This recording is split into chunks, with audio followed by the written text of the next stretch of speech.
Hello, my name is Tina Kelley, and I'm reading today from Rise Wildly. It's my new book that came out in November of 2020 from Kevin Carey Press. The first poem is called A Dozen Secrets from God. A baby giggles on average 400 times a day. I can help you add sand to your hourglass. Church has gotten me wrong. Think of me more as the cutest thing possible, as if your all-time favorite dogs time traveled and had a puppy, and raising me gently is your only job. I am the one exclamation point hidden in your encyclopedia. In my next universe, hummingbirds will sound like thumb pianos.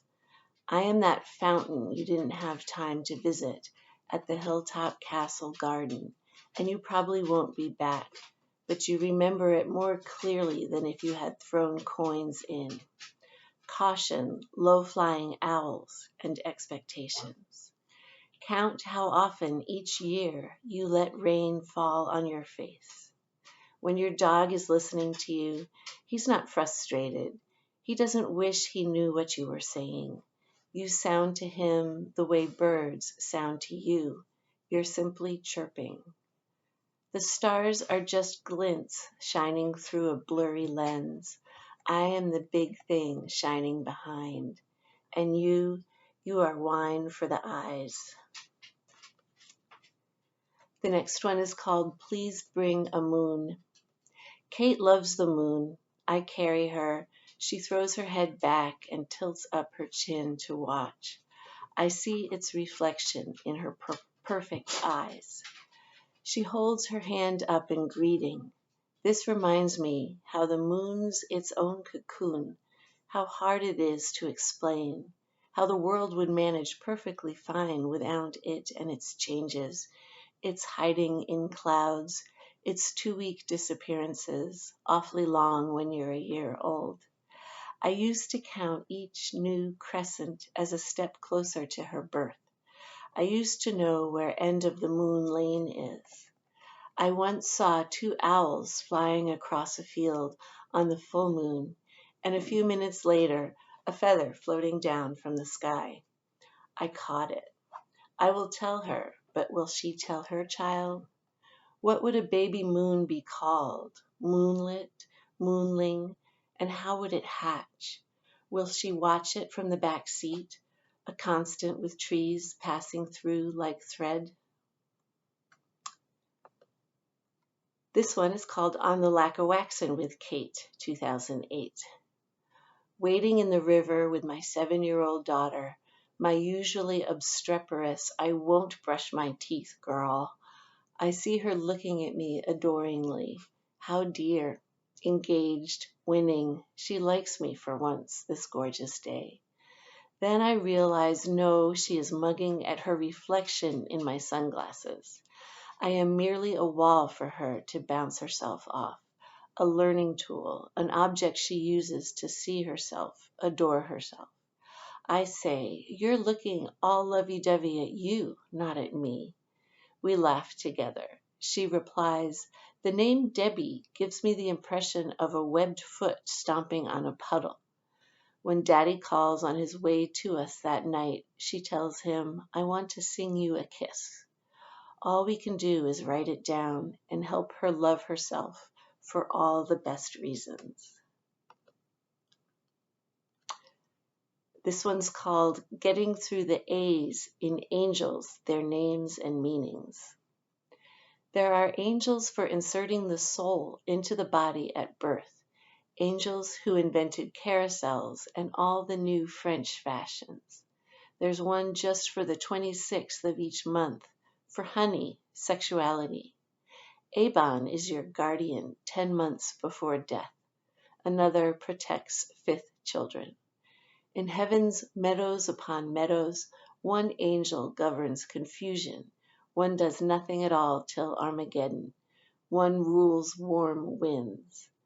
The keeper of fiery triplicities seduces the regent of Wednesdays, and they're all new every morning, born through every God breath, created by each fresh human sin. They crochet cotton breasts for cancer survivors, telling corny jokes. They feather insights to the board, quietly advise on paint colors. One's pregnant with death, one protects kinglets, but none felt like mine until I spotted a green sea turtle, blunt and kindly, slowly lifting its arms in hosannas to the quicksilver surface shining down. This one is called On a Record. James Agee recites from memory his poems, Auden's, Shakespeare's, etc. Here is where it hits me in the heart, the Lord's Prayer. I have said it in bed forever, 20,000 times. I have heard close-cropped Episcopalians, tall in suits, behind me say the words, some theatrically, some to hide with the voice wind behind us. But to hear him pray it, his voice less boisterous and southern than I'd expected, that gain in against us, more British, is to come too close, to wedge beneath his breath, to touch, be touched too deep. A kiss in the ear, a whisper of God's home number. I shouldn't think this way about a dead man, a married one at that, but dead is not a word for him, not while letters form words. This one's called Theme and Variations, and it has an epigraph from my favorite poet, Patty Ann Rogers, from her essay, Surprised by the Sacred. And the epigraph reads, maybe the existence of divinity in the universe depends in part on us. We may be the consciousness of the universe, the way by which it can come to see and love and honor itself. If this is so, then our obligations are mighty and humbling. We are co-creators. We are servants. Theme and variations. 1. The Christmas pageant featured something new, at least to me, a real live infant. St. Peter's had used a light bulb in the manger. I'd had to kneel and stare at it, hands in prayer, when I was the littlest angel, 5 and underlit by gleaming electric holiness. Other pageants used sad once-a-year dolls, faces smudged by unloving thumbs. So when a preteen Mary carried this little guy in, slung over her curveless hip, held safely but not maternally by one elbow, one knee, my eyes welled up, for some reason unconnected to my thoughts. Yes, Jesus was real, like our toddler, who's old enough to understand, though not old enough for church. At home, I told her and her father about the real baby Jesus, and she mimicked me, raising her arms like the holy rollers we are not, and said, it was a real baby. 2. For 16 years, Robert Evans searched the night for supernovas, finding a blink in the sky about every 6 months. There's something satisfying, he said, in thinking of light on its travels through space for millions of years. Then at the single moment it hits our planet, someone looks up in one tiny circle of sky, noticing. It just seems right that an event of that magnitude should be witnessed. Despite similar odds, we find our correct husbands. Our children are born healthy.